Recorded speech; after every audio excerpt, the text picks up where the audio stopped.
Hello दोस्तों, स्वागत है आपका एग्जाम वर्ल्ड में। मैं हूं श्रीकांत और आज हम लोग पढ़ेंगे क्रॉनिकल के करंट अफेयर्स को पढ़ेंगे। ये फरवरी 2024 का एडिशन है। फुल डिस्कशन के साथ होगा। प्रतियोगिता दर्पण हम लोगों ने कवर कर लिया है, ठीक है। पीडीएफ का लिंक भी आपको डिस्क्रिप्शन में दे दिया गया है। पीडीएफ अपलोड है वेबसाइट पर, वहां से डाउनलोड कर सकते हैं। तो चलिए शुरू करते हैं क्रॉनिकल के करंट अफेयर्स राष्ट्रीय घटनाक्रम से। राष्ट्रीय घटनाक्रम में देखा जाए तो पहला टॉपिक है कि कोलकाता देश का सबसे सुरक्षित शहर, और ये एनसीआरबी की रिपोर्ट है। एनसीआरबी मतलब नेशनल क्राइम रिकॉर्ड ब्यूरो, जिसे कहा जाए तो राष्ट्रीय अपराध रिकॉर्ड ब्यूरो है। इसकी एक रिपोर्ट में कहा गया कि कोलकाता जो है वो लगातार तीसरे वर्ष भारत में सबसे सुरक्षित शहर बना हुआ है। देखा जाए तो महानगरों में जो प्रति लाख आबादी की दर जो संज्ञेय अपराध है, मतलब संज्ञेय अपराध जो है उसमें सबसे कम मामले कोलकाता में आए हैं, ठीक है। और एनसीआरबी के आंकड़ों के अनुसार कहा जाए तो कोलकाता में वर्ष 2022 में प्रति लाख लोगों पर जो संज्ञात्मक अपराध है, जिसे कॉग्निजेंस कहा जाए, तो उसमें 86.5 मामले दर्ज किए गए हैं, ठीक है। प्रति लाख लोगों पर 86.5 मामले। और इसके बाद पुणे है, पुणे में 280.7 मामले हैं। हैदराबाद में 299.2 मामले हैं, ठीक है। फिर देखा जाए तो संज्ञात्मक अपराध वे होते हैं जिनके लिए भारतीय दंड संहिता, जिसको आईपीसी कहा जाता है, ठीक है, इंडियन पेनल कोड, और विशेष और स्थानीय कानून की धाराओं के तहत मामले दर्ज किए जाते हैं, ठीक है। आगे देखें तो कोलकाता में 2021 में प्रति लाख लोगों पर जो अपराध दर्ज हुए थे, संज्ञेय अपराध, वो थे 103.4, जो कि इस वर्ष घटकर 86.5 हो गया है। ये रैंकिंग 20 लाख आबादी वाले 19 शहरों की तुलना करने के बाद जारी की गई है। चलिए नेक्स्ट देखें। नेक्स्ट है कि राष्ट्रपति के द्वारा 3 आपराधिक संहिता विधेयकों को मंजूरी। देखिए, राष्ट्रपति द्रौपदी मुर्मू के द्वारा 25 दिसंबर 2023 को भारतीय न्याय यानी द्वितीय संहिता, भारतीय नागरिक सुरक्षा द्वितीय संहिता और भारतीय साक्ष्य द्वितीय अधिनियम 2023 को हस्ताक्षरित किया गया। विधेयक के रूप में इसे 21 दिसंबर को राज्यसभा में और 20 दिसंबर को लोकसभा में इसे पारित किया गया है। भारतीय न्याय द्वितीय संहिता 2023 भारतीय दंड संहिता 1860 का स्थान लेगा, जिसमें आपको फौजदारी अपराध जो है उससे जो संबंधित जो प्रमुख कानून है, उसमें नए अधिनियम में सामुदायिक सेवा को सजा के रूप में शामिल किया गया। भारतीय नागरिक सुरक्षा द्वितीय संहिता 2023 दंड प्रक्रिया संहिता 1973 का स्थान लेगा। इसमें गिरफ्तारी, अभियोग, जमानत की प्रक्रिया का प्रावधान है। फिर आपको भारतीय साक्ष्य द्वितीय अधिनियम 2023 भारतीय साक्ष्य अधिनियम 1872 का स्थान लेगा, और ये अधिनियम में देश के न्यायालयों में साक्ष्य की स्वीकार्यता से जुड़े प्रावधान है। सभी दीवानी और फौजदारी मुकदमों पर लागू होंगे, ठीक है। और इस कानून में 21 नए अपराधों को शामिल किया गया। 41 अपराधों के लिए सजा की अवधि को बढ़ा दिया गया, ठीक है। नए अधिनियमों में प्रथम सूचना रिपोर्ट, जिसे एफआईआर कहा जाए, ठीक है, एफआईआर कहा जाता है प्रथम सूचना रिपोर्ट, उसे लेकर केस डायरी, आरोप पत्र और अदालत के फैसले तक की पूरी प्रक्रिया डिजिटल बनाने का प्रावधान है। नए कानूनों में उन्मादी भीड़ और हत्या जो होती है, उन्मादी भीड़ द्वारा जो हत्या हो गई या मॉब लिंचिंग से मृत्यु, तो उसमें आपको मृत्युदंड का प्रावधान किया गया है। भारतीय न्याय संहिता में 18 वर्ष से कम उम्र की आयु की महिला के साथ जो दुष्कर्म के अपराध होते हैं, उसमें आजीवन कारावास या मृत्यु दंड की सजा का प्रावधान है। सामूहिक दुष्कर्म के मामलों में 20 वर्ष की कैद या मृत्यु पर्यंत कैद की सजा का प्रावधान किया गया है। नए कानूनों में आपराधिक न्याय प्रणाली के अंतर्गत पहली बार आतंकवाद को परिभाषित किया गया है। चलिए नेक्स्ट देखें। नेक्स्ट टॉपिक है मुस्लिम लीग जम्मू कश्मीर एमए गैर कानूनी संगठन घोषित। यहाँ एमए जो है यह है मसरत आलम गुट, ठीक है। 27 दिसंबर को देखा जाए तो केंद्र सरकार ने जो गैर कानूनी गतिविधि रोकथाम अधिनियम जो है 1967 की धारा 3A के तहत मुस्लिम लीग जम्मू कश्मीर यानी मसरत आलम गुट को गैर कानूनी संघ घोषित किया है।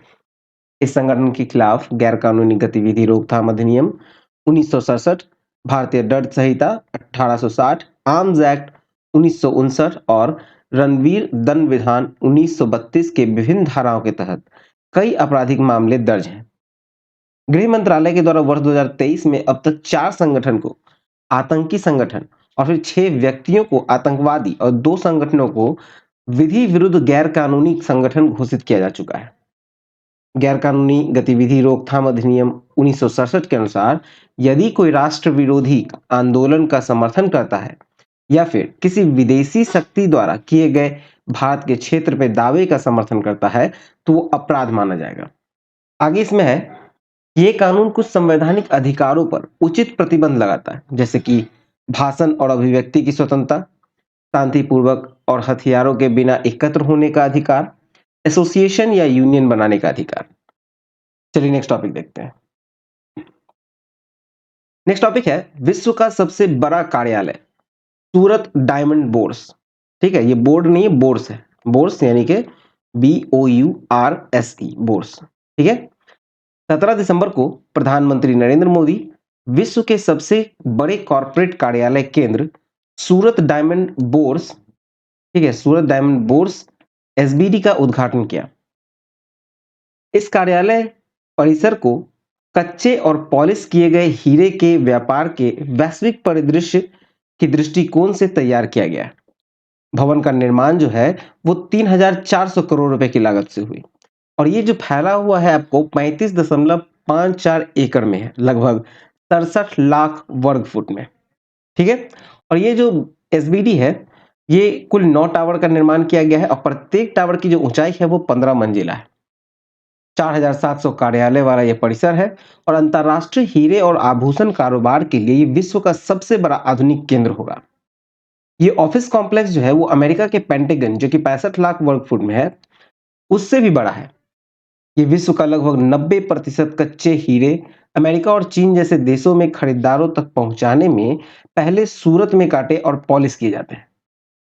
चलिए नेक्स्ट देखें।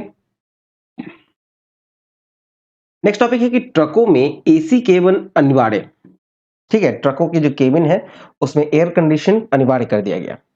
देखिए 10 दिसंबर को सड़क परिवहन एवं राजमार्ग मंत्रालय ट्रक ड्राइवर के लिए एयर कंडीशन केबिन अनिवार्य करने की घोषणा की। सरकार ने यह निर्णय देश के लॉजिस्टिक क्षेत्र में लागत कम करने और ड्राइवर्स की सेहत में सुधार और सड़क हादसों को रोकने के लिए किया गया। 1 अक्टूबर 2025 या उसके बाद बनने वाले जितने भी N2 और N3 कैटेगरी के ट्रक होंगे उसमें एयर कंडीशन सिस्टम लगाया जाएगा। ठीक है, N2 कैटेगरी मतलब कहा जाए तो भारी मालवाहक वाहन है जिनका कुल वजन 3.5 टन से अधिक और 12 टन से कम होता है और N3 कैटेगरी में कुल 12 टन से अधिक भारी मालवाहक वाहन आते हैं। ठीक है, चलिए नेक्स्ट देखते हैं। नेक्स्ट है इंडिया इंटरनेट गवर्नेंस फोरम 2023। ठीक है, इंडिया इंटरनेट गवर्नेंस फोरम 2023। देखा जाए तो 5 दिसंबर को इंडिया इंटरनेट गवर्नेंस फोरम 2023 के तीसरे संस्करण का आयोजन किया गया नई दिल्ली में। थीम था भारत के डिजिटल एजेंडे को समायोजित करते हुए आगे बढ़ना और इसका जो उद्देश्य है वो डिजिटलीकरण के रोड मैप पर चर्चा करना है और इंटरनेट गवर्नेंस पर अंतरराष्ट्रीय नीति निर्माण में भारत की भूमिका को उजागर करना है। इस कार्यक्रम में भारत में इंटरनेट के उपयोग के लिए सुरक्षित, विश्वसनीय और लचीली व्यवस्था के निर्माण के संबंध में विचार विमर्श किया गया है। ठीक है, चलिए नेक्स्ट देखें। नेक्स्ट है केरल में 5वां वैश्विक आयुर्वेद महोत्सव। तो देखा है तो 1 दिसंबर को उपराष्ट्रपति जगदीप धनखड़ ने केरल के तिरुवनंतपुरम में 5वें वैश्विक आयुर्वेद महोत्सव 2023 का उद्घाटन किया है। ये महोत्सव जो है वो आपको 1 से 5 दिसंबर 2023 तक आयोजित किया जाएगा और इस महोत्सव का जो विषय है वो है स्वास्थ्य में उभरती चुनौतियों और एक पुनरुत्थान आयुर्वेद। इस कार्यक्रम में 70 से अधिक देशों के प्रतिनिधि मंडल शामिल हुए।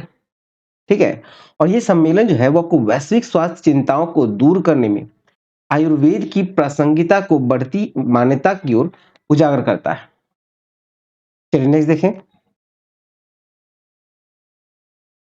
नेक्स्ट है कि फ्रांस में तिरुवल्लुवर की प्रतिमा का अनावरण। देखा जाए तो 10 दिसंबर को फ्रांस के सरी में तमिल कवि दार्शनिक तिरुवल्लुवर की प्रतिमा का अनावरण किया गया। तिरुवल्लुवर जो है, तिरुवल्लुवर, ये दक्षिण भारत के महान संत थे। इन्हें दक्षिण भारत के कबीर भी कहा गया है।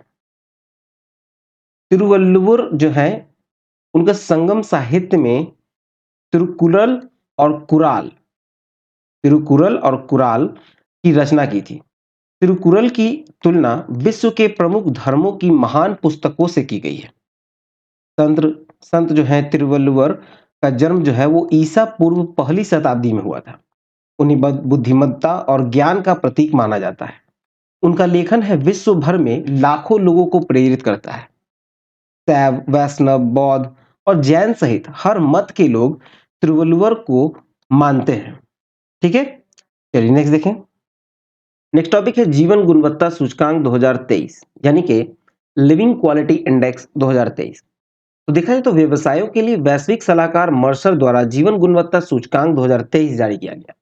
जीवन स्तर की गुणवत्ता सूचकांक जल पीने की क्षमता, अपशिष्ट निष्कासन, सीवेज, वायु प्रदूषण, पानी की उपलब्धता, यातायात भीड़ जैसी जो विभिन्न कारक हैं उस पर आधारित है।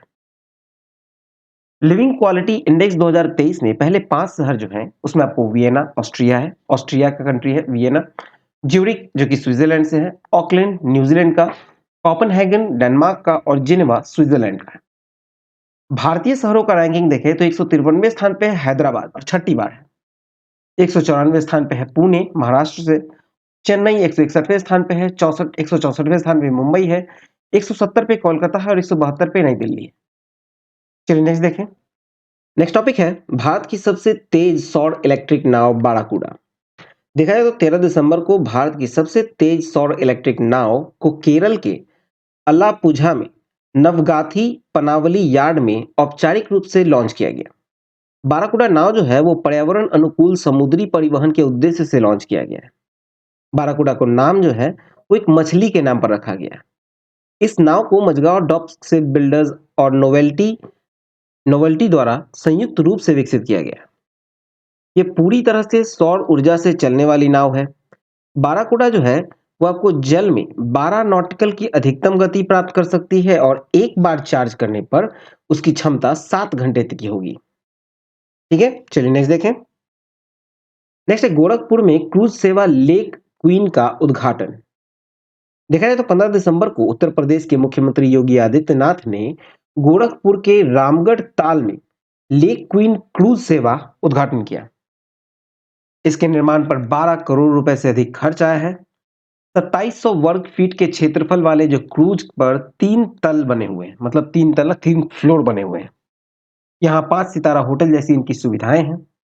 उत्तर प्रदेश सरकार ने ताप्ती, सरयू, गंगा, यमुना जैसी नदियों में इनलैंड वाटरवे सेवा शुरू करने के लिए इनलैंड वाटरवे अथॉरिटी का गठन किया। इस अथॉरिटी के गठन से क्रूज सेवा को बढ़ावा मिलेगा और बड़े पैमाने पर रोजगार का सृजन होगा। चलिए नेक्स्ट देखें। नेक्स्ट टॉपिक है स्विट्जरलैंड की तर्ज पर लखनऊ में बनेगी आधुनिक गौशाला।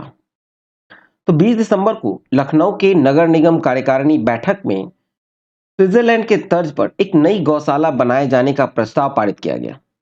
ये गौशाला जो है आपको लखनऊ के उत्तर धौना गांव में बनाई जाएगी और इस गौशाला का नाम जो होगा वो होगा मनोरथा गौशाला। प्रदेश सरकार की गो पर्यटन नीति के तहत 10 हेक्टेयर जमीन पर इसका विकास किया जाएगा। इस पर 32.63 करोड़ रुपए खर्च किए जाएंगे और ये आधुनिक गौशाला में लगभग 2000 गायें रखी जा सकेंगी। साथ ही वहां पर किसी भी गाय को बांध कर नहीं रखा जाएगा, अपने प्राकृतिक प्रवास में रह सकेंगी। चलिए नेक्स्ट देखें। नेक्स्ट है बिहार डेयरी एवं पशु एक्सपो 2023। तो 21 दिसंबर को बिहार के मुख्यमंत्री नीतीश कुमार ने आधिकारिक तौर पर 3 दिवसीय बिहार डेयरी और मवेशी एक्सपो 2023 का उद्घाटन किया है। इस कार्यक्रम में मुख्यमंत्री ने 239 करोड़ रुपए के कॉम्फेड के 5 डेयरी प्लांट और 172 करोड़ रुपए के कॉम्फेड के अन्य उपकरणों का भी उद्घाटन किया। मुख्यमंत्री ने दुरुस्त रूप से किशनगंज स्थित पशु चिकित्सा एवं पशुपालन महाविद्यालय का भी उद्घाटन किया है। मुख्यमंत्री ने कॉम्फेड पटना के 5 नए उत्पाद भी पेश किए, जिनमें आपको पीने का पानी सुधा सलील भी शामिल है। ठीक है, कॉम्फेड का पानी एक जारी हुआ है जिसका नाम है सुधा सलील। चलिए नेक्स्ट देखें। नेक्स्ट है कि बिहार में बनेंगे 3 नए औद्योगिक क्षेत्र। 17 दिसंबर को बिहार सरकार ने राज्य में 3 नए औद्योगिक क्षेत्र के निर्माण की घोषणा की है। ये औद्योगिक क्षेत्र आपको गया, मुंगेर और नालंदा जिलों में स्थापित होंगे। इन औद्योगिक क्षेत्र में विभिन्न प्रकार के उद्योगों की स्थापना की जाएगी, जिनमें भारी उद्योग, मध्यम उद्योग और लघु उद्योग शामिल हैं। इन औद्योगिक क्षेत्र के निर्माण से राज्य में रोजगार के अवसरों में वृद्धि होगी और राज्य की अर्थव्यवस्था को बढ़ावा मिलेगा। गया में 1670 एकड़ भूमि, मुंगेर में 1200 एकड़ भूमि और नालंदा में 1000 एकड़ भूमि का अधिग्रहण कर औद्योगिक क्षेत्र स्थापित किया जाएगा। चलिए नेक्स्ट देखें। नेक्स्ट है उत्तराखंड ग्लोबल इन्वेस्टर्स समिट 2023। तो देखा जाए तो 8 दिसंबर को प्रधानमंत्री नरेंद्र मोदी ने देहरादून में फॉरेस्ट रिसर्च इंस्टीट्यूट में 2 दिवसीय उत्तराखंड ग्लोबल इन्वेस्टर्स समिट 2023 का शुभारंभ किया। ग्लोबल इन्वेस्टर्स समिट का जो थीम था वो था पीस टू प्रोस्पेरिटी। ये आयोजन जो है वो उत्तराखंड को निवेश की नई डेस्टिनेशन के रूप में स्थापित करने का उद्देश्य किया है। ठीक है, और इस सम्मेलन में देश विदेश के 5000 से अधिक निवेशक और प्रतिनिधि शामिल हुए हैं। चलिए नेक्स्ट देखें। नेक्स्ट है कि उत्तराखंड के 18 नए उत्पादों को जीआई टैग मिला।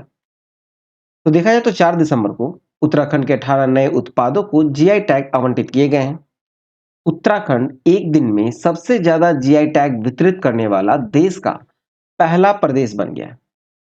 जीआई टैग जो है वो मुख्यमंत्री पुष्कर सिंह धामी द्वारा देहरादून में वितरित किए गए।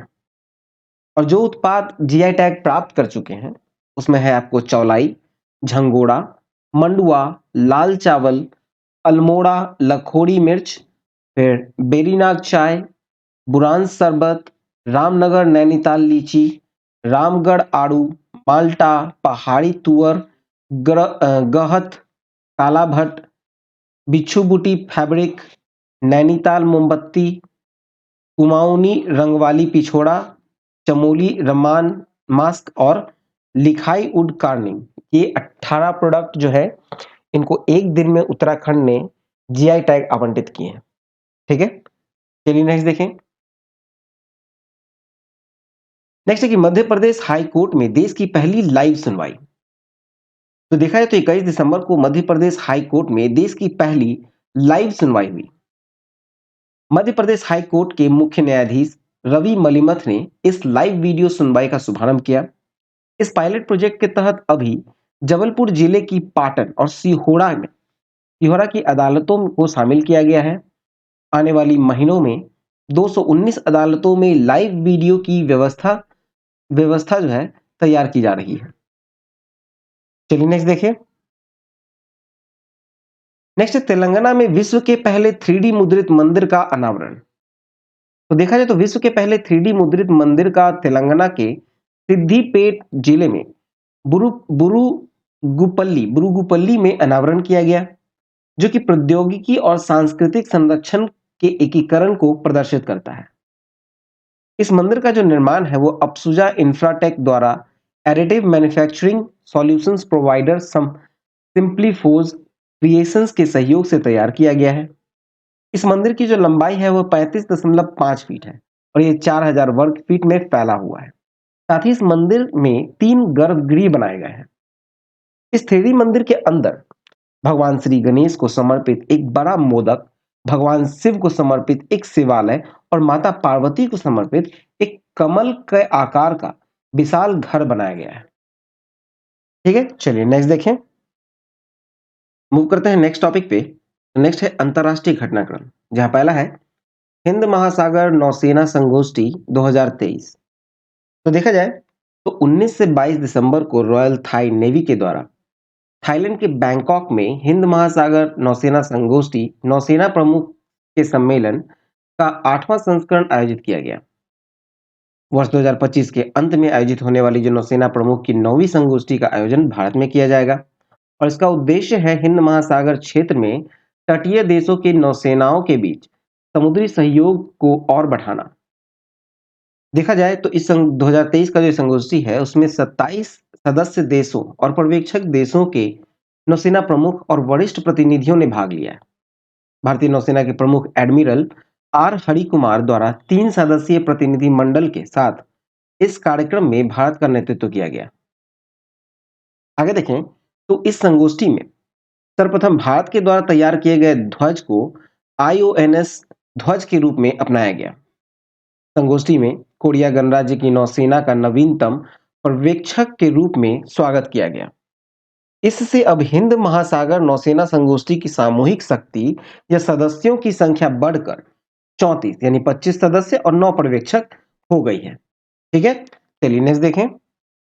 नेक्स्ट है भारत इटली प्रवासन एवं आवाजाही समझौते को मंजूरी। तो देखा जाए तो 27 दिसंबर को केंद्रीय मंत्रिमंडल ने भारत और इटली के मध्य प्रवासन और आवाजाही समझौते पर हस्ताक्षर किए। इसकी पुष्टि करने से संबंधित विदेश मंत्रालय के प्रस्ताव को अपनी पूर्वव्यापी मंजूरी दे दी है।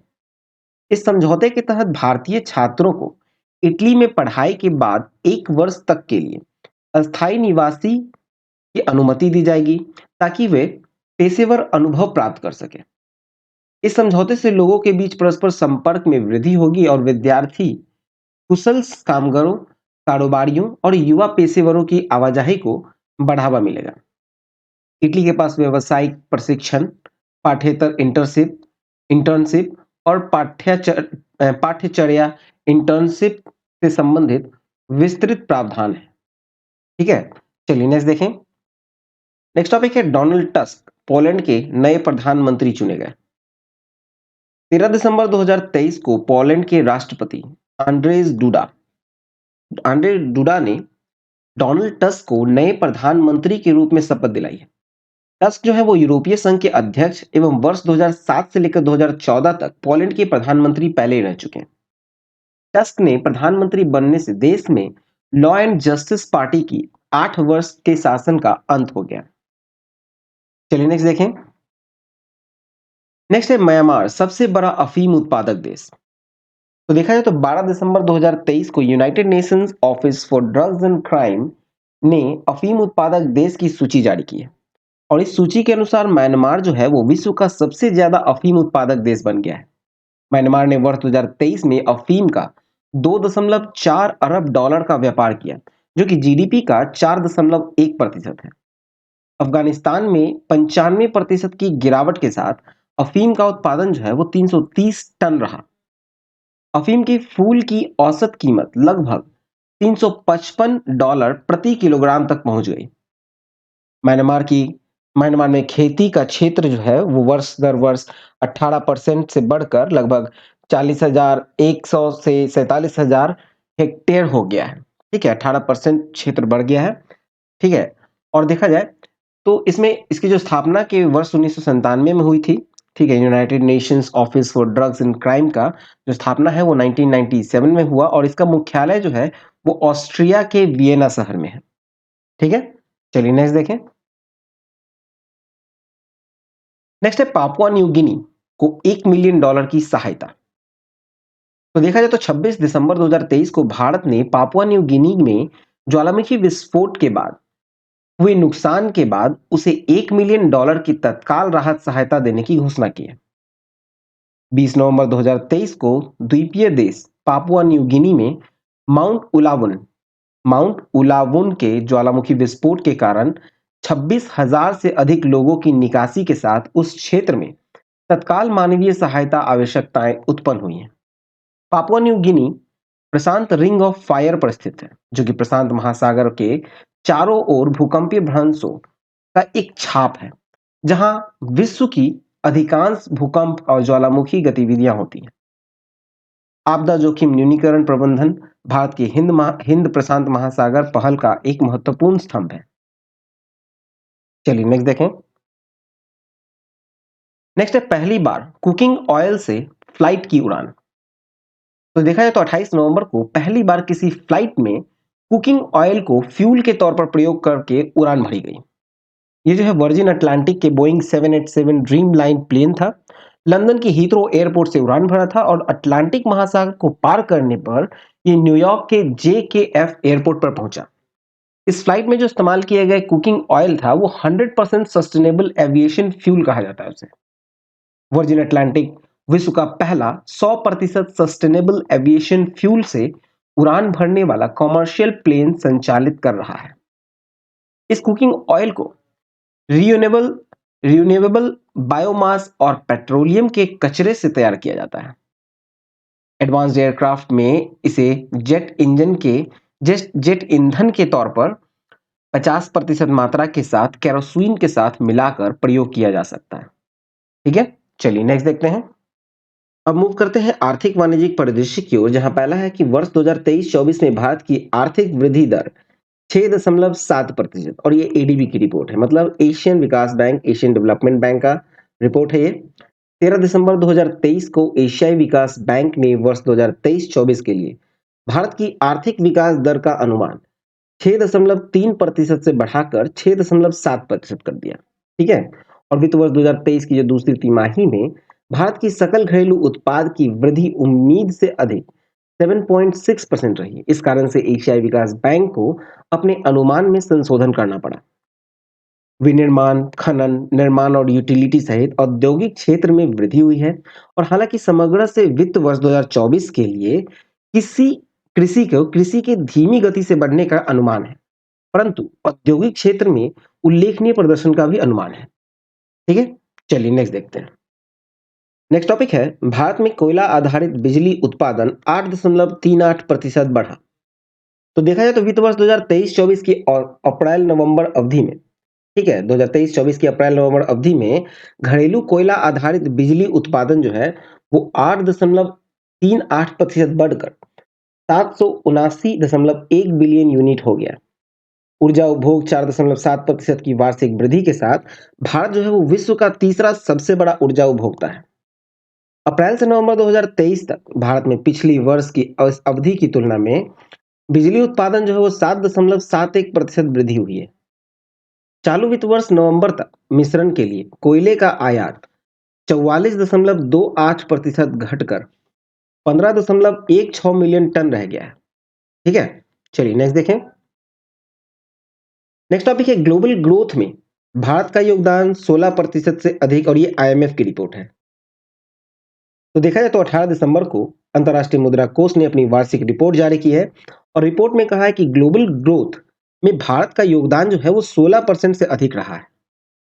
आईएमएफ ने भारत के साथ अपना वार्षिक परामर्श जारी किया है। इस परामर्श के अनुसार विवेकपूर्ण व्यापक आर्थिक नीतियों के आधार पर वर्ष 2023 में विश्व के सबसे तेजी से बढ़ती हुई जो प्रमुख अर्थव्यवस्था में से एक भारत भी है।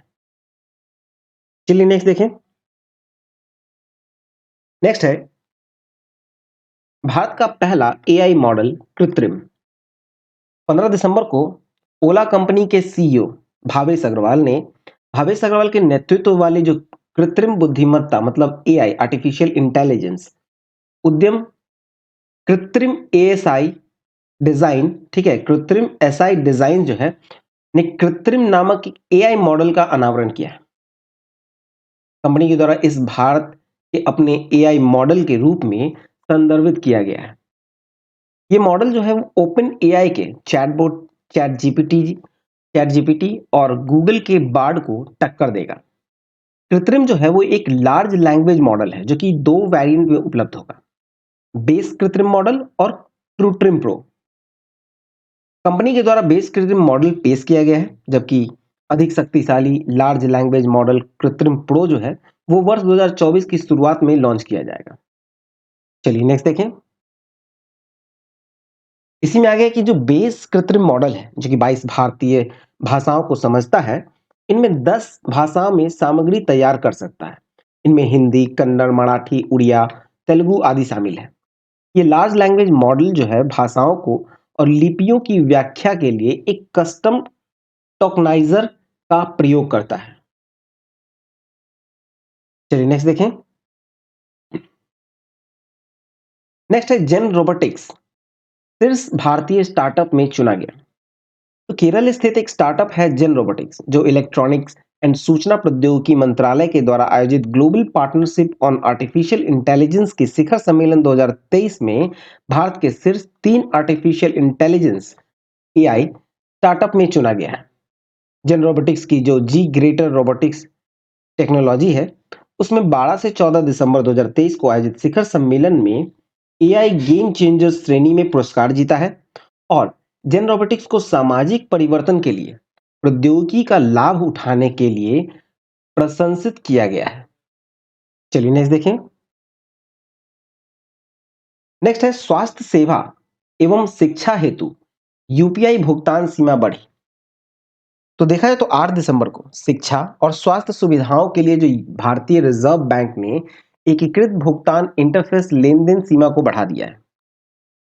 आरबीआई गवर्नर शक्तिकांत दास ने कहा कि हम शिक्षा और स्वास्थ्य सुविधाओं के लिए यूपीआई लेन देन की सीमा को बढ़ाकर 5 लाख करने का प्रस्ताव करते हैं, जो कि पहला ट्रांजैक्शन में था ये सीमा 1 लाख रुपए तक। ऑनलाइन ऋण वाले जो उधारकर्ताओं की सुरक्षा के लिए भारतीय रिजर्व बैंक ने स्वास्थ्य देखभाल और शिक्षा के लिए जो यूपीआई भुगतान की सीमा 1 लाख से बढ़ाकर 5 लाख कर दिया और क्रेडिट कार्ड के लिए आवर्ती भुगतान अधिदेश की सीमा भी बढ़ा दी है। ठीक है, चलिए नेक्स्ट देखते हैं। नेक्स्ट टॉपिक है सीतापुर अर्बन कोऑपरेटिव बैंक का लाइसेंस रद्द। तो 7 दिसंबर को भारतीय रिजर्व बैंक ने सीतापुर अर्बन कोऑपरेटिव बैंक का लाइसेंस रद्द कर दिया। इस बैंक के पास पर्याप्त पूंजी और कमाई की संभावनाएं नहीं थी, साथ ही बैंकिंग प्रावधानों का पालन करने में यह विफल रहा था। ये बैंक जो है वो बैंकिंग विनियमन अधिनियम 1949 की धारा 22(3)(a), 22(3)(b), 22(3)(c), 22(3)(d और 22(3)(e) के साथ पठित धारा 56 की आवश्यकताओं का अनुपालन करने में विफल रहा है। बैंक के आंकड़ों के अनुसार कहा जाए तो 98.32% जमाकर्ता जमा बीमा और ऋण गारंटी निगम से अपनी जमा राशि का पूरा भुगतान प्राप्त करने के हकदार हैं। प्रशासक नियुक्त होने के बाद यह कार्रवाई आगे बढ़ेगी। ठीक है, चलिए नेक्स्ट देखें। नेक्स्ट है शंकर राव पुजारी नूतन नगरी सहकारी बैंक का लाइसेंस रद्द। तो 4 दिसंबर को भारतीय रिजर्व बैंक ने कोल्हापुर के इंचल करंजी स्थित शंकर पुजारी नूतन नगरी सहकारी बैंक लिमिटेड का लाइसेंस रद्द कर दिया। आरबीआई ने यह कदम बैंक के पास पर्याप्त पूंजी और कमाई का साधन नहीं होने की वजह से उठाया है। इसके साथ ही बैंक पर पेमेंट या डिपॉजिट रिसीव करने पर भी पूरी तरह से रोक लगा दी गई है। चलिए नेक्स्ट देखें। नेक्स्ट है बैंकक्रप्ट एयरलाइंस गो फर्स्ट को खरीदेगी स्पाइस जेट। तो देखा जाए तो 19 दिसंबर को स्पाइस जेट ने बताया कि बैंकक्रप्ट एयरलाइन गो फर्स्ट का टेक ओवर करना चाहती है। इस घोषणा के बाद स्पाइस जेट के शेयर जो हैं वो 5% से अधिक मजबूत होकर 69.20 के एक वर्ष के उच्चतम स्तर पर पहुंच गया। स्पाइस जेट जो हाल ही में 2,254 करोड़ रुपए की पूंजी जुटाने की मंजूरी दी थी और गो फर्स्ट वादिया ग्रुप की बजट एयरलाइन है, जिसकी शुरुआत 29 अप्रैल 2004 को हुई थी। गो फर्स्ट एयरलाइन के बेड़े में 59 विमान शामिल है। ठीक है, चलिए नेक्स्ट देखें। नेक्स्ट है कि सदी के अंत तक भारत सबसे बड़ी आर्थिक शक्ति सीईबीआर की रिपोर्ट। देखा जाए तो centre for economics and business research यानी सीईबीआर ने हाल ही में जारी की अपनी एक रिपोर्ट में कहा कि 21वीं सदी के अंत तक भारत जो है वो विश्व में सबसे बड़ी आर्थिक महाशक्ति बन जाएगा। सीबीआर ने विश्व आर्थिक लीग टेबल रिपोर्ट नाम से प्रकाशित इस रिपोर्ट में कहा कि सदी के अंत तक भारत का सकल घरेलू उत्पाद यानी कि जीडीपी जो है वो चीन से 90% और अमेरिका से 30% अधिक होगा। ठीक है, और रिपोर्ट की कुछ मुख्य बिंदु देखा जाए तो भारत जो है वर्ष 2024 से 2028 तक औसतन 6.5% की मजबूत वृद्धि बनाएगा और 2032 तक जापान और जर्मनी को पीछे छोड़ते हुए भारत जो है वो विश्व की तीसरी सबसे बड़ी अर्थव्यवस्था बन जाएगा। ठीक है, और कहा गया कि भारत जो है 2080 के बाद चीन और अमेरिका को पीछे छोड़ते हुए विश्व की सबसे बड़ी आर्थिक महाशक्ति बन जाएगा। भारत ने वर्ष 2022 से 23 में 7.2% की मजबूती जीडीपी वृद्धि दर्ज की है और वित्त वर्ष 2023-24 में वृद्धि दर जो है वो मामूली कमी के साथ 6.4% तक रहने का अनुमान है। 2023 में मुद्रास्फीति लगभग 5.5% तक रहने का अनुमान लगाया गया है। ठीक है, चलिए नेक्स्ट देखें। अब मूव करते हैं पुरस्कार सम्मान में, जहां पहला है रविन्द्रनाथ टैगोर साहित्यिक पुरस्कार देखा जाए तो 18 दिसंबर 2023 को लेखिका सुकृता पॉल कुमार और नोबेल पुरस्कार विजेता है अर्थशास्त्री अभिजीत बनर्जी को छठे रविंद्रनाथ टैगोर साहित्य पुरस्कार से सम्मानित किया गया। ये पुरस्कार जो है उनकी पुस्तक है salt and paper selected poems के लिए सम्मानित किया गया है। ये पुरस्कार जो है वो विश्व शांति, साहित्य, कला, शिक्षा और मानवाधिकार में योगदान के लिए प्रदान किया जाता है। ठीक है, चलिए नेक्स्ट देखें। नेक्स्ट है पद्म पानी लाइफ टाइम अचीवमेंट अवार्ड। तो देखा जाए तो अजंता एलोरा फिल्म फेस्टिवल में गीतकार, पटकथा लेखक जावेद अख्तर को पद्म पानी लाइफ टाइम अचीवमेंट अवार्ड से सम्मानित किया जाएगा। पुरस्कार समारोह 3 जनवरी 2024 को छत्रपति संभाजी नगर के एमजीएम विश्वविद्यालय परिसर में आयोजित किया जाना है। ठीक है, चलिए नेक्स्ट देखते हैं। नेक्स्ट है कि सिंगापुर का प्रतिष्ठित कला सम्मान, ठीक है, कला सम्मान कल्चरल मेडेलियन। तो देखा जाए तो सिंगापुर में भारतीय मूल की लेखिका मीरा चंद को सिंगापुर के सबसे प्रतिष्ठित कला सम्मान कल्चरल मेडेलियन से सम्मानित किया गया है।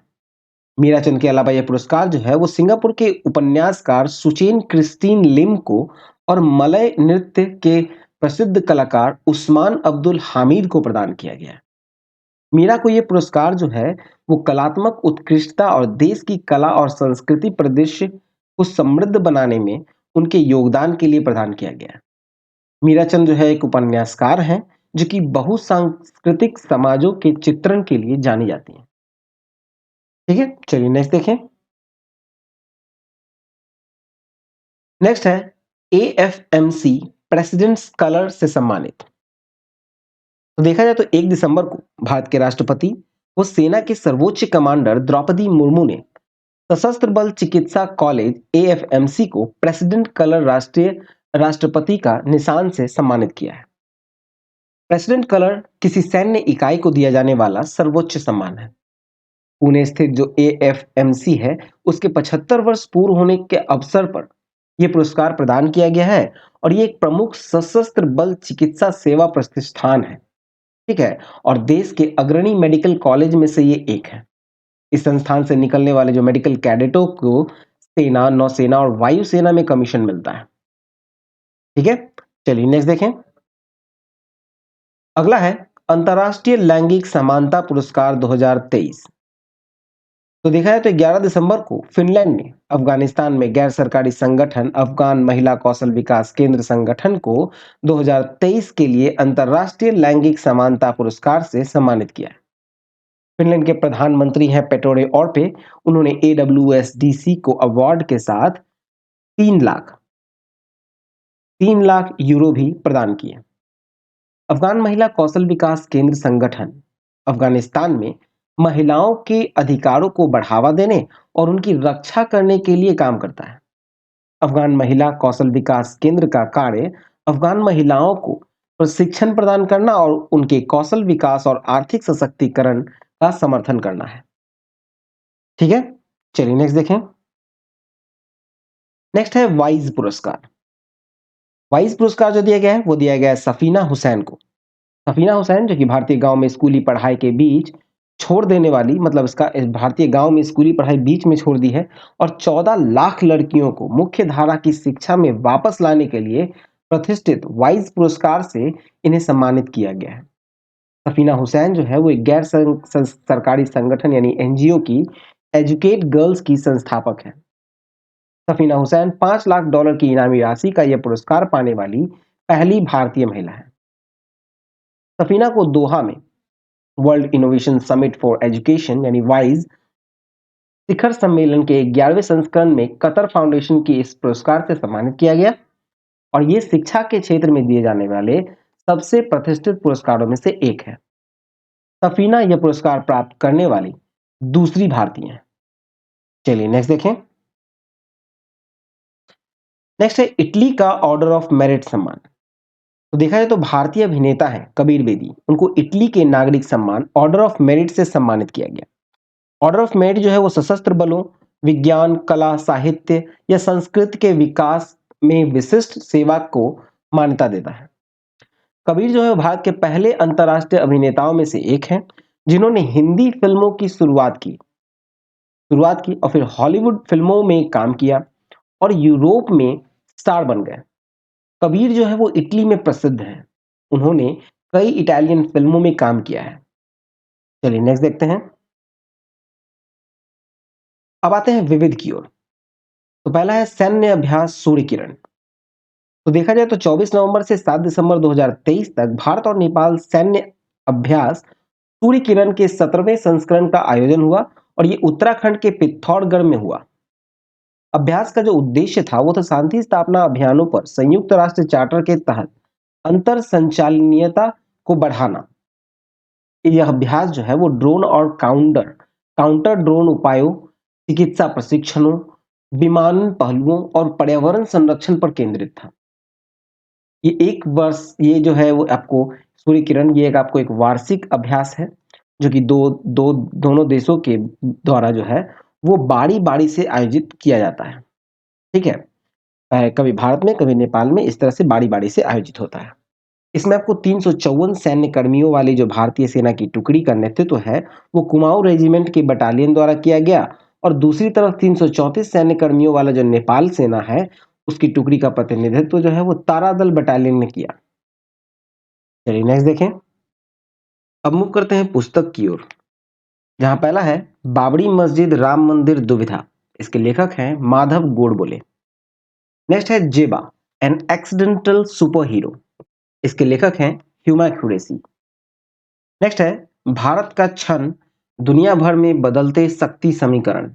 इसके लेखक हैं विक्रम के दोराईस्वामी। नेक्स्ट देखें। अब आएंगे नियुक्ति में, मतलब अपॉइंटमेंट्स। तो पहला है 2024 बुकर पुरस्कार निर्णायक पैनल में शामिल। ये शामिल हुए हैं नितिन साहनी। नितिन साहनी जो है वो प्रसिद्ध ब्रिटिश भारतीय संगीतकार हैं।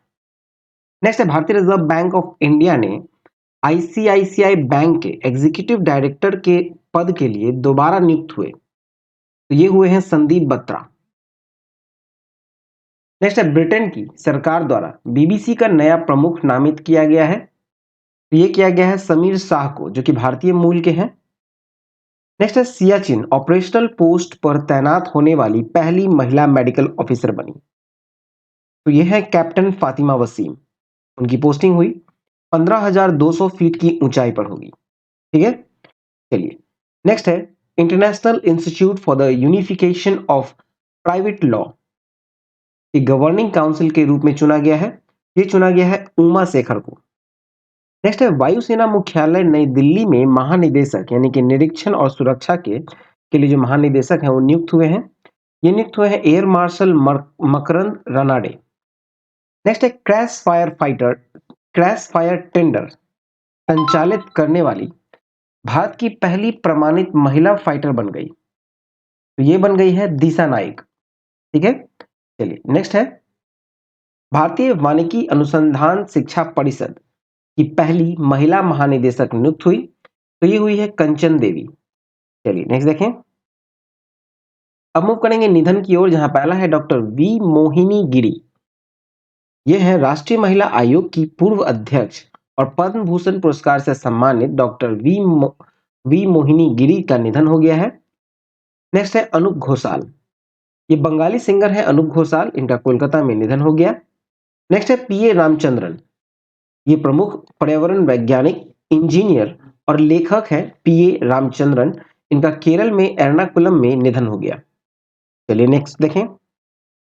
अब मूव करते हैं हम लोग खेलकूद की ओर, जहां पहला है अंतरराज्यीय अंतर क्षेत्रीय एवं सीनियर राष्ट्रीय बैडमिंटन चैंपियनशिप। ठीक है, और ये 18 से 24 दिसंबर को हुआ था। 76वां अंतरराज्यीय अंतर क्षेत्रीय एवं 85वीं सीनियर राष्ट्रीय बैडमिंटन चैंपियनशिप आयोजन हुआ गुवाहाटी में, असम में। देखा जाए तो पुरुष युगल में जो विजेता है वो है चिराग सेन रेलवे की ओर से, और उप विजेता रहे थारुण एम तेलंगाना के। महिला एकल में विजेता है अनमोल खड़ब हरियाणा के, और उप विजेता है तन्वी शर्मा पंजाब के। पुरुष युगल में विजेता है के पृथ्वीराज रेलवे की ओर से और सूरज गोला असम से। ठीक है, और महिला युगल में विजेता है प्रिया देवी कोंजोंग बाम मणिपुर की और श्रुति मिश्रा उत्तर प्रदेश की। मिश्रित युगल में विजेता देखें तो ये है ध्रुव कपिल पंजाब के, ध्रुव कपिला पंजाब के, और तनिषा क्रेस्टो गोवा के। ठीक है, अब देखें 76वीं अंतरराज्यीय व अंतर क्षेत्रीय चैंपियनशिप में ठीक है, ये तो 86वीं सीनियर बैडमिंटन चैंपियनशिप था। और अंतर्राज्यीय अंतर क्षेत्रीय चैंपियनशिप में देखा जाए तो पुरुष युगल में विजेता है भारतीय विमानपत्तनम प्राधिकरण कर्नाटका के, और महिला वर्ग में महाराष्ट्र विजेता है। ठीक है, चलिए नेक्स्ट देखें। नेक्स्ट है पुरुषों की राष्ट्रीय मुक्केबाजी चैंपियनशिप 2023। ये 25 नवंबर से 1 दिसंबर 2023 को हुआ। भारतीय मुक्केबाजी महासंघ के तत्वाधान में हुआ। और पुरुषों की ये 7वीं राष्ट्रीय मुक्केबाजी चैंपियनशिप जो थी, ये शिलांग में संपन्न हुआ। सर्वश्रेष्ठ मुक्केबाज जो घोषित हुए वो थे आकाश सांगवान, सेना की ओर से हैं आकाश सांगवान। ठीक है, यहाँ विजेताओं की लिस्ट दिया गया है।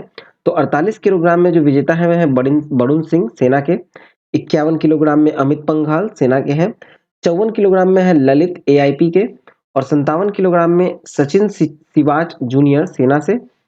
60 किलोग्राम में है आकाश कुमार, सेना के। ठीक है, ये ओवरऑल सर्वश्रेष्ठ मुक्केबाज भी रहे। ठीक है, और शिव थापा आसाम के हैं 63.5 किलोग्राम में। 67 किलोग्राम में रजत है सेना की ओर से। ठीक है, फिर ये पूरा लिस्ट है, आपको पीडीएफ में मिल जाएगा। चलिए नेक्स्ट देखते हैं।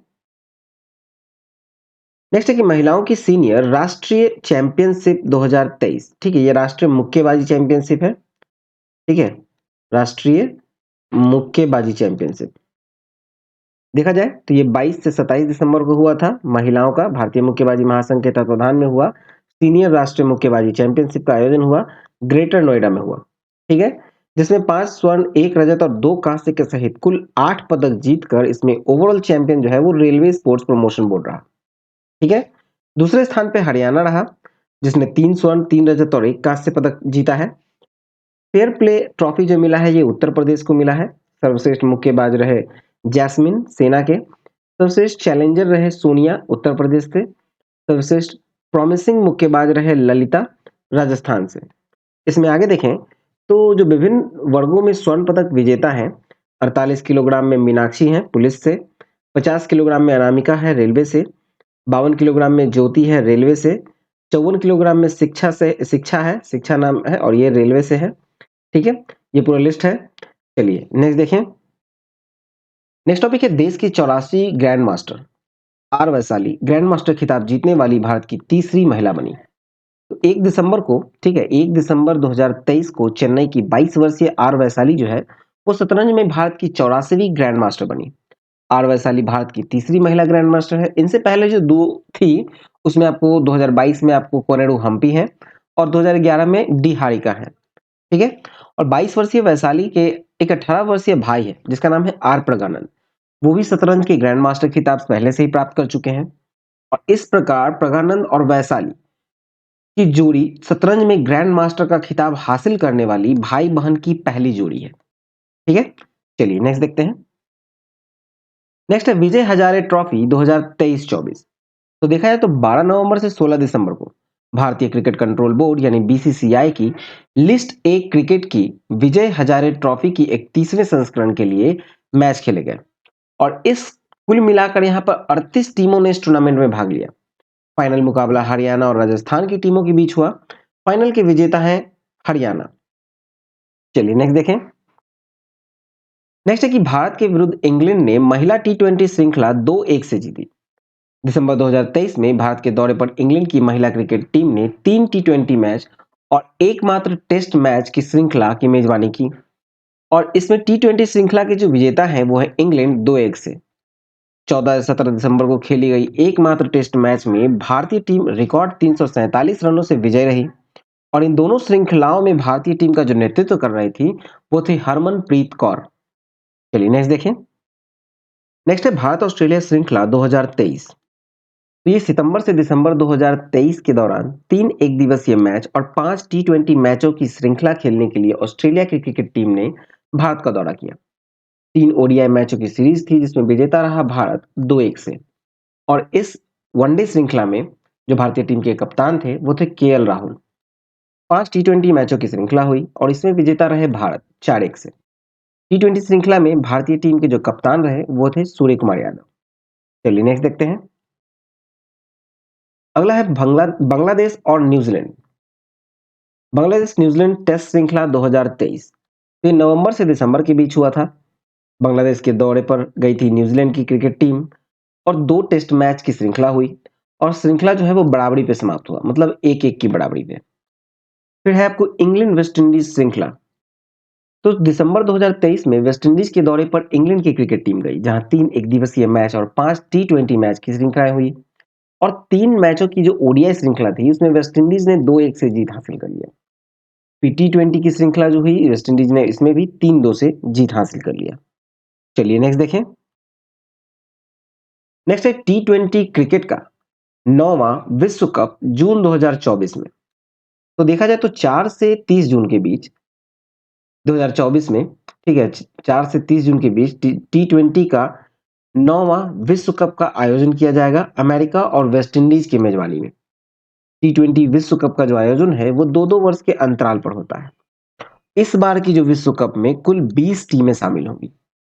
ठीक है, आईसीसी की जून 2024 में होने वाली जो टी20 विश्व कप है उनमें जो 20 टीमें हैं उसमें आपको Bharat, America, West Indies, Australia, England, Netherland, New Zealand, Pakistan, दक्षिण Africa, Sri Lanka, Afghanistan, Bangladesh, Ireland, Scotland, Papua New Guinea, Canada, Nepal, Oman, Namibia और युगांडा है। ठीक है, चलिए नेक्स्ट देखें। नेक्स्ट है लिएंडर पेस वो विजय अमृतराज टेनिस के इंटरनेशनल हॉल ऑफ फेम में शामिल।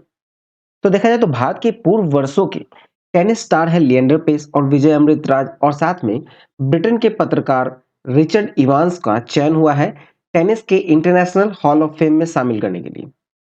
20 जुलाई 2024 को हॉल ऑफ फेम में इन्हें शामिल करना है और इसका समारोह जो आयोजन होगा वो अमेरिका के न्यूपोर्ट में हॉल ऑफ फेम में आयोजन होगा। लिएंडर पेस को खिलाड़ियों की श्रेणी में, विजय अमृतराज और रिचर्ड इवांस को टेनिस में योगदान देने वालों की श्रेणी में हॉल ऑफ फेम में शामिल किया गया। लिएंडर पेस और विजय अमृतराज टेनिस के इंटरनेशनल हॉल ऑफ फेम में शामिल किए जाने वाले भारत के ही नहीं बल्कि एशिया के पहले पुरुष हैं। ठीक है, चलिए नेक्स्ट देखते हैं। नेक्स्ट है राष्ट्रीय बिलियर्ड्स एवं स्नूकर्स चैंपियनशिप 2023। तो ये 9 दिसंबर को हुआ है चेन्नई में। राष्ट्रीय सिक्स रैड स्नूकर में पुरुषों का खिताब जो है वो आरएसपीबी के मलकित सिंह ने जीता। सिक्स रैड स्नूकर में जो महिला वर्ग में राष्ट्रीय चैंपियनशिप मध्य प्रदेश की गत विजेता आमी कमानी ने फाइनल में चेन्नई की अनुपमा रामचंद्रन को हराकर अपने नाम किया। ठीक है, चलिए नेक्स्ट देखें। नेक्स्ट है पहले खेलो इंडिया पैरा खेल नई दिल्ली में संपन्न। ये 10 से 17 दिसंबर को हुआ था। राष्ट्रीय स्तर पर पहले खेलो इंडिया पैरा खेल नई दिल्ली में संपन्न हुआ।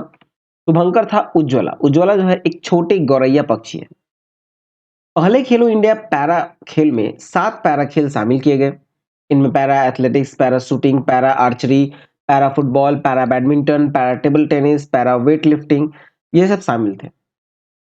32 राज्य व केंद्र शासित क्षेत्र में 1450 से अधिक पैरा एथलीट्स ने इस खेल में भाग लिया। 25 राज्य केंद्र शासित क्षेत्र कोई ना कोई पदक जीतने में सफल रहे हैं। ठीक है, चलिए नेक्स्ट देखें। पदक तालिका में देखा जाए तो हरियाणा जो है वो पहले स्थान पे है 105 पदक के साथ, जिसमें 40 स्वर्ण, 39 रजत और 26 कांस्य है। दूसरे स्थान पे उत्तर प्रदेश, तीसरे स्थान पे तमिलनाडु, चौथे पे गुजरात, पांचवें पे महाराष्ट्र, छठे पे राजस्थान, सातवें पे पंजाब, आठवें पे दिल्ली है। इसमें आपको बिहार 22वें स्थान पे है और झारखंड 25वें स्थान पे है। ठीक है, चलिए नेक्स्ट देखें। अब मूव करते हैं खेलकूद की ओर, जहां पहला है कि अंडर 19 एशिया क्रिकेट कप 2023। ये 8 से 17 दिसंबर को अंडर 19 एशिया क्रिकेट कप 2023 का आयोजन हुआ, यूएई में हुआ और फाइनल में विजेता रहे बांग्लादेश। उप विजेता है संयुक्त अरब अमीरात। फाइनल में प्लेयर ऑफ द मैच चुने गए हैं आसिकुर रहमान सिबली जो कि बांग्लादेश के हैं, और प्लेयर ऑफ द टूर्नामेंट भी वही चुने गए आसिकुर रहमान सिबली जो कि बांग्लादेश के हैं। 5 पारियों में 2 शतक और 2 अर्धशतक सहित कुल 378 रन बनाए उन्होंने। चलिए नेक्स्ट देखें। अगला है गुकेश ने चेन्नई ग्रैंड मास्टर्स 2023 जीता। 21 दिसंबर को भारतीय शतरंज खिलाड़ी डी गुकेश ने चेन्नई ग्रैंड मास्टर 2023 टूर्नामेंट का खिताब जीता है। गुकेश ने भारत के ही पेंटाला हरिकृष्ण के साथ ड्रॉ मुकाबला खेला। डी गुकेश और अर्जुन एरिगोसी दोनों ने ही 7 में से 4.5 5 अंक हासिल किए और गुकेश ने टाई ब्रेक में टूर्नामेंट जीता है। पेंटाला हरिकृष्णा ने 4 अंकों के साथ तीसरा स्थान प्राप्त किया। इस जीत के साथ डी गुकेश फिडे सर्किट में पहले स्थान पर पहुंच गए। गुकेश यदि 1 जनवरी 2024 तक अपनी बढ़त बरकरार रखते हैं तो वे प्रतिष्ठित कैंडिडेट शतरंज टूर्नामेंट 2024 के लिए क्वालिफाई कर लेंगे। इससे पहले आर प्रज्ञानंद और विदित गुजराती भी कैंडिडेट शतरंज टूर्नामेंट के लिए क्वालिफाई कर चुके हैं। ठीक है, चलिए नेक्स्ट देखें। अगला है wrestling rising star of the year 2023। तो देखा जाए तो कुश्ती के यूनाइटेड वर्ल्ड रेसलिंग ने भारतीय पहलवान अंतिम पंघाल को वर्ष 2023 की उभरती हुई महिला स्टार नामित किया है। पहली भारतीय अंडर 20 कुश्ती विश्व चैंपियन महिला पहलवान अंतिम पंघाल ने वर्ष 2023 में अपना दूसरा अंडर 20 खिताब जीता है। अंतिम पंघाल ने एशियाई चैंपियनशिप में रजत पदक और विश्व चैंपियनशिप एशियाई खेलों में कांस्य पदक जीता है। ठीक है, विश्व चैंपियनशिप में और एशियाई खेलों में कांस्य पदक। उन्होंने एशियाई चैंपियनशिप में रजत पदक अप्रैल 2023 में कजाकिस्तान के अस्ताना में आयोजित चैंपियनशिप में जीता, जबकि सीनियर विश्व चैंपियनशिप में कांस्य पदक सितंबर 2023 में सर्बिया के बेलग्रेड में जीता था। इसी प्रकार उन्होंने एशियाई खेल 2023 में कांस्य पदक अक्टूबर 2023 में जीता, जिसका आयोजन चीन के हांगझोउ में हुआ था।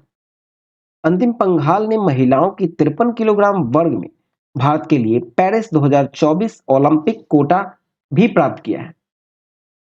चलिए नेक्स्ट देखें। नेक्स्ट है गुवाहाटी मास्टर्स 2023 बैडमिंटन। दिसंबर में हुआ 10 दिसंबर को गुवाहाटी मास्टर्स 2023 बैडमिंटन टूर्नामेंट संपन्न हो गया। गुवाहाटी मास्टर्स 2023 बैडमिंटन में विजेताओं की श्रेणी में अगर देखें तो पुरुष एकल में योहानेस शॉट मार्सेलिनो ने जीता है, जो कि इंडोनेशिया के हैं। महिला एकल में ललिन रात चाइवान ने जीता है, जो कि थाईलैंड की हैं। महिला युगल में अश्विनी पोनप्पा और तनिषा क्रास्टो ने जीता है, जो कि भारत की हैं। मिश्रित युगल में ही योंग कोई टेरी और टैन वेई हान जेसिका सिंगापुर के हैं, उन्होंने जीता। नेक्स्ट देखें। नेक्स्ट है नेशनल बैडमिंटन चैंपियनशिप 2023। तो 18 से 24 दिसंबर को 50वीं senior national badminton championship Guwahati में आयोजित हुआ है। पुरुष एकल में विजेता है चिराग सेन, उप विजेता है तरुण एम। महिला एकल में विजेता है अनमोल खड़ग और उप विजेता है तन्वी शर्मा। पुरुष युगल में विजेता है के पृथ्वी रॉय सूरज गोला और उप विजेता है कृष्ण प्रसाद गरागा और विष्णुवर्धन गौर पंजाला।